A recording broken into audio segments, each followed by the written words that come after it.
আমি আস্তে করে বললাম, ভাইয়া, আমি একটা কথা বলবো, তুমি রাগ করো না। ভাইয়া চোখ তুলে আমার দিকে তাকালো। আমি একটু থেমে নিয়ে বললাম, ভাবির বয়স এখনও খুব কম, সে হয়তো বুঝে না কিভাবে স্বামী স্ত্রীর সম্পর্ক চলে। তুমি হয়তো নিজের ভালোবাসার জায়গা থেকে ওকে বড় করতে চাও, কিন্তু এই বয়সে কেউ এমন কঠিন নিয়মে চলতে পারে না। ভাবি মুখ তুলে তাকালো, চোখে বিস্ময়। ভাইয়া কিছু বলল না, চুপচাপ শুনল। তুমি যা চাও সেটা হয়তো ভুল নয়, আমি আবার বললাম, কিন্তু সেটা বুঝিয়ে বলার দায়িত্বও তোমার। জ্বলে ভয় দেখিয়ে কেউ কখনোই ভালো শিখতে পারে না, বরং সেই শুধু ভয় পায়, আর সেই ভয় থেকে আসে দূরত্ব, ভুল বোঝাবুঝি। আমি বলতে বলতে একটু থেমে গেলাম। ভাইয়া হঠাৎ উঠে দাঁড়াল, জানালার পাশে গিয়ে দাঁড়িয়ে রইল। কিছুক্ষণ পর হঠাৎ বলল, তুই তো ছোটই ছিলিস সব সময়, কবে এত বড় বড় হয়ে গেলি যে আমাকে উপদেশ দিচ্ছিস? কণ্ঠে ছিল অভিমান নয়, এক ধরনের মেনে নেওয়া। আমি এগিয়ে গিয়ে ভাইয়ার কাঁধে হাত রাখলাম। আমি তো তোমার ছোটেই তাই বলছি, কারণ তুমি যে কষ্ট পাচ্ছ সেটা আমিও সহ্য করতে পারছি না। বন্ধুরা, আজকের এই গল্পটি আরও স্পেশাল, না দেখলে খুব মিস করবেন। আর দয়া করে গল্পটি ভালো লাগলে ভিডিওটি লাইক, কমেন্ট, শেয়ার ও চ্যানেলটি সাবস্ক্রাইব করে দেন। ভাইয়ার বিয়ে ঠিক হবার পর থেকে বাসার পরিবেশ একেবারে বদলে গেল। মা বাবা খুশিতে ডুবে থাকলেও আমার মনে একটা অদ্ভুত অস্বস্তি কাজ করছিল। ভাইয়ার বুসাজু মাত্র 5 বছরের মেয়ে, নিজের কথাবার্তে খুবই কম, হাসিটাও যেন ভয়ে আটকে থাকে ঠোঁটের কোণে। প্রথম দিন থেকেই আমি লক্ষ্য করছিলাম সে কথা কম বলে, মাথা নিচু করে থাকে সবসময়। তার বয়স নিয়ে আমি প্রশ্ন তুলেছিলাম, কিন্তু পরিবার বলেছিল বউয়ের বয়স ছোট হলে তবেই সহজে গড়াগড়ি হয়ে যাবে, সংসারও। আমি কিছু বলিনি তখন, কিন্তু মনটা কেমন করে উঠেছিল। বিয়ের 3 দিন পর প্রথম রাতে আমি আমার ঘরে শুয়েছিলাম। হঠাৎ রাত 1টার দিকে চাপা এক ধরনের আওয়াজ পেলাম, যেন কারো কণ্ঠরুদ্ধ কান্না, বা কিছু একটা ঠেকিয়ে রাখা হচ্ছে। আমি উঠেই বারান্দায় গেলাম। পাশের ঘরে আলো নিভানো, কিন্তু দরজার ফাঁক দিয়ে আলো এসে পড়ছিল। কানে আসছিল ফিসফিস করা শব্দ। ভাবলাম, নতুন বিয়ে হয়েছে, এমন তো হতেই পারে, নিজেকে বোঝালাম। কিন্তু প্রতিদিন প্রতি রাত একই আওয়াজ। প্রতিদিন রাত 1টা থেকে 2টোর মাঝামাঝি সময় একটা চাপার শব্দ হতো, কখনো কান্নার মতো, কখনো ফিসফিস করে ঝগড়ার মতো, আবার কখনো দমবন্ধ হয়ে আসা নিঃশ্বাসের মতো। এক রাতে ঠিক করলাম দরজার পাশে চুপ করে দাঁড়িয়ে থাকব। সেই রাতেও ঠিক একই সময় শব্দটা শুরু হলো। তোমার কিছু শিকার দরকার আছে কি? এটা আমার ভাইয়ার গলা, তবে খুব কঠিন, রাগ্গী শোনাচ্ছিল। আরেকটা গলা, খুব নিচু, কাপা কাপা, আমি তো চেষ্টা করছি ভাইয়া। আমি চমকে উঠলাম। ভাইও কি ভাইয়াকে ভাই বলছে? আমি আর দাঁড়াতে পারিনি, দরজা খুলে হঠাৎ করেই কাঁপলাম, যেন কিছুই জানি না। ভাইয়া দরজা খুলে মাথা বের করল, চেহারা একেবারে লাল, কপালে ঘাম। ঘুমাওনি এখনো? পিপাসা পেয়েছিল, পানি কেতে উঠেছিলাম। গো হুম, ভালো করে ঘুমাও, তোদের পরীক্ষার সময় এটা না করলে হয় না। গিয়ে আমি চলে আসলাম। কিন্তু রাতটা কেটে গেল অস্থিরতায়। রোজ রাতেই একই সময়, একই চাপা শব্দ, একই শ্বাসরুদ্ধ ফিসফিস। প্রথম কয়েকদিন নিজেকে বোঝানোর চেষ্টা করেছি, নতুন বিয়ে হয়েছে, কিছুটা অস্বস্তি হতেই পারে। কিন্তু ধীরে ধীরে শব্দগুলো কেবল অস্বস্তি নয়, ভয়ের মতো লাগতে শুরু করেছে। ভাবির কণ্ঠ যেন প্রতিদিন আরও বেশি কাঁপছে, আর ভাইয়ার কণ্ঠ হয়ে উঠছে কঠিন, চাপার আগে ভরা। চতুর্থ রাতে আমি আর নিজেকে ধরে রাখতে পারলাম না। আমার ঘরের দরজা খুলে সোজা বারান্দায় গেলাম। অন্ধকারে দাঁড়িয়ে নিঃশ্বাস আটকিয়ে চোখ রেখেছিলাম ভাইয়ার ঘরের দরজার ফাঁকে। দরজাটা একটু খোলা ছিল। মনে হলো ওরা হয়তো জানে না কেউ দেখছে। ঘরের ভেতরের দৃশ্য দেখে আমি স্তব্ধ হয়ে গেলাম। ভাবি মাটিতে বসে, চোখে পানি, পরনে সাদা একটা পাতলা কাপড়, মুখ লাল হয়ে গেছে, যেন কান্না করতে করতে গাল দুটো ফেটে গেছে। ভাইয়া দাঁড়িয়ে, তার হাতে কিছু, মুখ গম্ভীর। তুমি এতটা বোকার মতো আচরণ করছো কেন? তুমি আমার স্ত্রী, অথচ তুমি এখনো বুঝতেই পারো না স্বামীর সাথে কি আচরণ করতে হয়? আমি তো চেষ্টা করছি ভাই। ভাবির গলা নিচু করে ফেলল। ভাইয়া, তুমি আমাকে ভাই ডাকো কেন? এভাবে কেউ স্বামীকে ডাকে? ভাবির মুখ আরও ফ্যাকাশে হয়ে গেল। আমি ছোট ছিলাম তো, এখনও অভ্যাস দেয়নি। তখন হঠাৎ ভাইয়া দেয়ালে জোরে ঘুষি মারল। আমি চমকে উঠলাম। এখনও যদি শিখে না ফেলো, তাহলে আমাকেও বদলাতে হবে। আমার রক্ত হিম হয়ে গেল। এই শব্দগুলো ঠিক সেইভাবে বলা হচ্ছিল, যেন কোনো অশ্রাব্য কিছু শুরু হতে পারে যে কোনো সময়। আমি জানতাম না কি করব। ভেতরে ঢুকে পড়ি, মা বাবাকে ডাকি, নাকি ভিডিও করি প্রমাণের জন্য ভাবছিলাম। কিন্তু তখন একটা দৃশ্য দেখলাম যা আমাকে আরও বিভ্রান্ত করে দিল। ভাবি আচমকা উঠে গিয়ে ভাইয়ার পা জড়িয়ে ধরল, খুব নিচু স্বরে কিছু বলছিল, আমাকে ক্ষমা করে দাও। তবে দেখে মনে হচ্ছিল ভয়, রনোয়ায় আর অসহায়ত্বের এক অদ্ভুত মিশ্রণ। ভাইয়া তাকে তুলে দাঁড় করাল, মুহূর্তেই গলা নরম করে বলল, তুমি জানো না আমি তোমাকে কতটা ভালোবাসি, কিন্তু তুমি আমাকে বাধ্য করো রেগে যেতে। আমি যেন এক সেকেন্ডে আর একটা মানুষকে দেখতে পেলাম, এই সেই ভাইয়া যে সারা জীবন আমার রোল মডেল ছিল। এত ভালোবাসার কথা বলেই এখন এমন আচরণ। ভাবি কিছু না বলে মাথা নিচু করে রইল। সে হয়তো অধ্যস্ত হয়ে যাচ্ছে নাকি হার মানছে, আমি জানি না ঠিক কি হচ্ছিল ও ঘরে। তবে এখন আমি সম্পূর্ণ নিশ্চিত ওদের সম্পর্কটা কিছুতেই স্বাভাবিক নয়। আমি জানতাম না সেই রাতে আমি কি দেখেছি। একটা ভালোবাসার নামের মোড়কে কি চলছিল নির্যাতন, নাকি সেটা ছিল ভাইয়ার নিজের ভেতরের ভাঙনের বহিঃপ্রকাশ। পরদিন সকালে মুখে কিছু বলিনি কারো সঙ্গে। ভাবি জিজ্ঞেস করলেন, রাতে ঘুম হয়েছিল? আমি শুধু মাথা নাড়ালাম। ভাবির চোখে ঘুমহীনতা স্পষ্ট, চোখের নিচে হালকা ফোলা, চুল এলোমেলো, কণ্ঠ নিচু। আপা, নাস্তা খাবেন?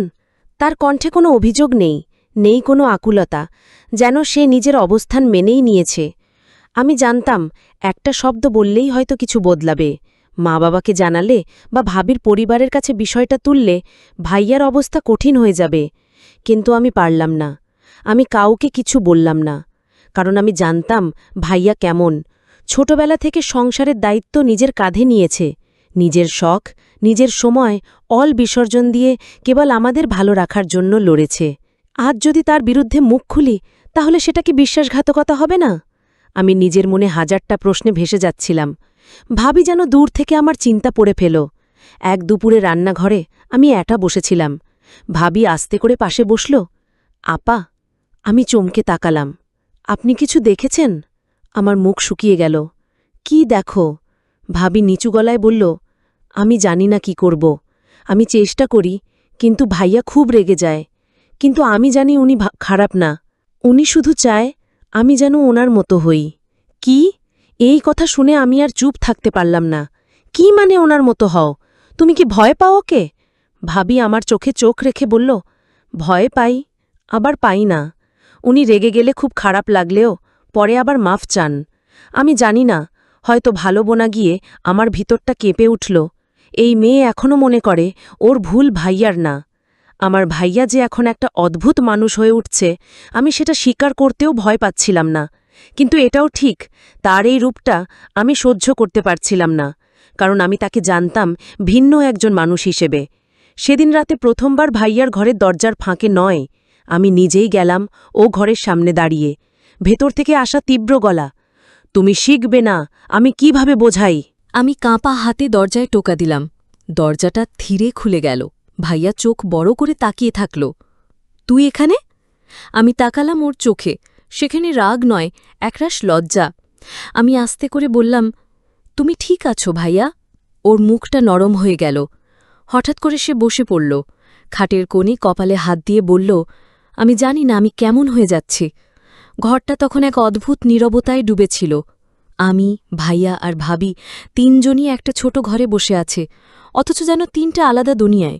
ভাইয়া মাথা নিচু করে বসেছিল, ভাবি চুপচাপ, চোখ নিচু। আমিও জানতাম এখন কিছু না বললে হয়তো আর কোনোদিন বলা যাবে না। আমি আস্তে করে বললাম, ভাইয়া, আমি একটা কথা বলবো? তুমি রাগ করো না আগে। ভাইয়া চোখ তুলে আমার দিকে তাকালো। আমি একটু থেমে নিয়ে বললাম, ভাবির বয়স এখনো খুব কম, সে হয়তো বোঝে না কিভাবে স্বামী স্ত্রীর সম্পর্ক চলে। তুমি হয়তো নিজের ভালোবাসার জায়গা থেকে ওকে বড় করতে চাও, কিন্তু এই বয়সে কেউ এমন কঠিন নিয়মে চলতে পারে না। ভাবি মুখ তুলে তাকালো, চোখে বিস্ময়ময়। ভাইয়া কিছু বলল না, চুপচাপ শুনল। তুমি যা চাও সেটা হয়তো ভুল নয়, কিন্তু সেটা বুঝিয়ে বলার দায়িত্ব তোমার। জোরে ভয় দেখিয়ে কখনোই কেউ ভালো শিখতে পারে না ভাইয়া, বরং সে শুধু ভয় পায়, আর সেই ভয় থেকে আসে দূরত্ব, ভুল বোঝাবুঝি। আমি বলতে বলতে একটু থেমে গেলাম। ভাইয়া হঠাৎ উঠে দাঁড়াল, জানলার পাশে গিয়ে দাঁড়িয়ে রইল কিছুক্ষণ। তারপর হঠাৎ বলল, তুই তো ছোট ছিলিস সব সময়, কবে এত বড় হয়ে গেলি যে আমাকে উপদেশ দিচ্ছিস? কণ্ঠে ছিল অভিমান নয়, এক ধরনের মেনে নেওয়া। আমি এগিয়ে গিয়ে ভাইয়ার কাঁধে হাত রাখলাম। আমি তো তোমার ছোটি, তাই বলছি, কারণ তুমি যে কষ্ট পাচ্ছ সেটা আমিও সহ্য করতে পারছি না। ভাইয়া ধীরে ধীরে আমার দিকে ফিরে তাকালো, চেহারায় এক গভীর ক্লান্তি নিয়ে বলল, ও, আমি শুধু চাইছিলাম কেউ আমাকে বুঝুক।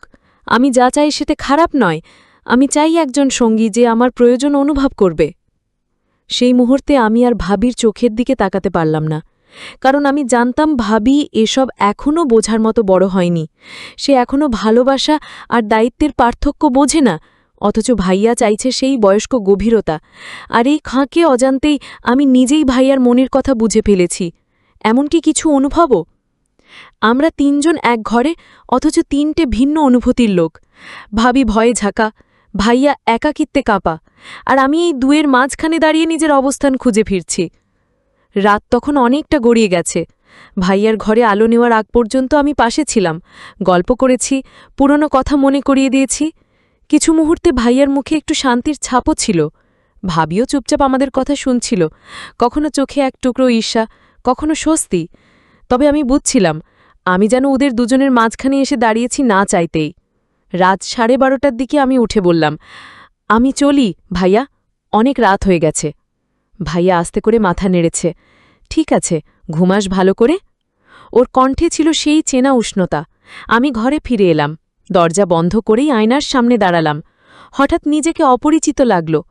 আমি কি এখনো সেই আমি, নাকি ভাইয়ার দুঃখ বুঝতে গিয়ে নিজের ভেতরেও কিছু হারিয়ে ফেলেছি? শুয়ে পড়লাম, কিন্তু ঘুম আসছিল না।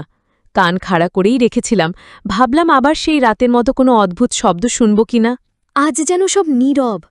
আকাশে হালকা চাঁদ উঠেছে, জানালার ফাঁক দিয়ে তার আলো ঘরে ঢুকছে। ঠিক তখনই ফোনে একটা মেসেজ এলো, ভাইয়ার নাম্বার থেকে। আজ তুই ছিলি বলেই আমি শান্ত থাকতে পারলাম। তুই পাশে থাকিস, তাহলে আমি বদলাতে পারব। মেসেজটা পড়ে হাত কাঁপতে লাগল। আমি উত্তর দিলাম না, শুধু ফোনটা চেপে ধরে ভাবতে লাগলাম, আমার উপস্থিতি কি ওর মধ্যে বদলের আশ্বাস, নাকি আরও গভীর কোনো টান তৈরি হচ্ছে? ঘরের নিস্তব্ধতা তখন আরও ভারী হয়ে উঠছিল। আমি জানতাম, কাল সকাল থেকে সবকিছু আর আগের মতো থাকবে না। পরদিন সকালটা ছিল অন্য রকম। আমি উঠে প্রথমেই আয়নার দিকে তাকালাম। চোখে কালো চাপ, মুখে চাপা ভাব। আমি কি ক্লান্ত ছিলাম নাকি বদলাচ্ছিলাম? ভাইয়াও ভাবি ডাইনিং টেবিলে বসেছিল। আমি যেই ঘর থেকে বের হলাম, ভাইয়া একটু তাকালো আমার দিকে। নীরব চাহনি, কিন্তু যেন কিছু বলছিল। ভাবি নিচু গলায় বলল, আপা, চা বানিয়ে দিই? আমি হেসে বললাম, না, আজ আমি করি।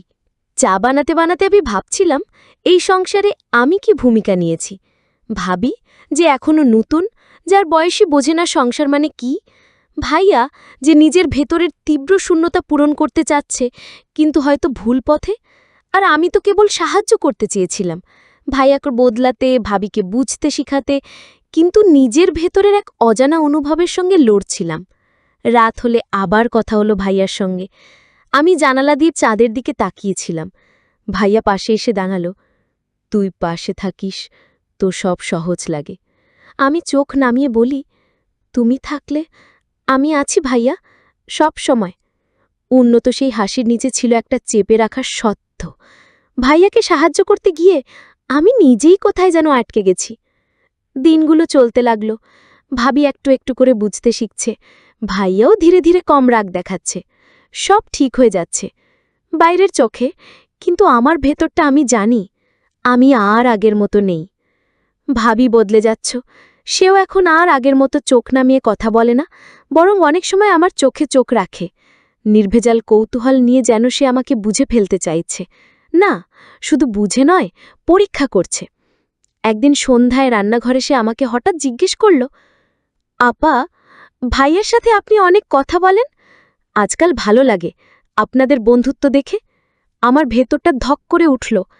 আমি বললাম, ভালো বন্ধুত্ব তো ভাই বোনের মাঝে থাকতেই পারে, তাই না? সে মাথা নাড়ল, হ্যাঁ, নিশ্চয়ই, কিন্তু মাঝে মাঝে মনে হয় যেন আমি বাইরের কেউ।